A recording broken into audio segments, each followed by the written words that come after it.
रमेश बाबू अरे कोनो खातिर कोनो जुआर बाकी ना रे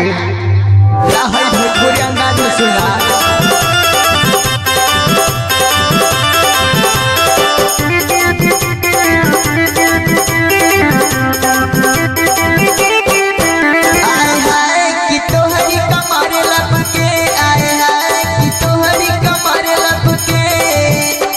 छतिया उतान कहाँ जात बारू जान कके छतिया उतान कहाँ जात बारू जान तोहर पतली कमरिया गजब लपके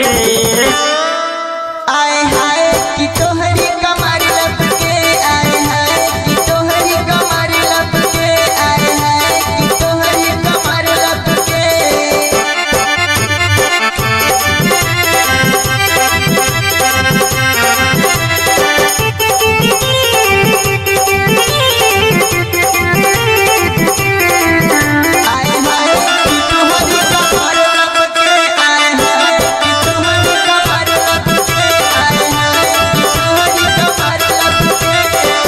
तोरे ओठवा के लाली हवे लाले लाल कहे बुढ़वा जवन का गजब के बमाल कातिल नजरिया ह नखरा हजार रोजे रहिया में करी ले हमें इंतजार लागे जियारा पे बान बारू गजब सामान तोहर पतली कमरिया गजब लपके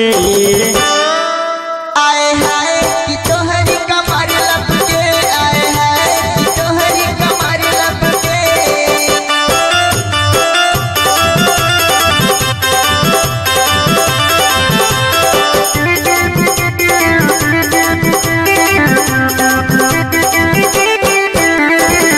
कैलू शिवम सुहाना के पागल गोरी यमयसबा के रात भर जागल गोरी आवा आजम घर में घुमा दे गोरी दम कितना बात के देखा दे रानी कके छतिया उतान कहाँ जात बारू जान तोहर पतली कमरिया गजब लपके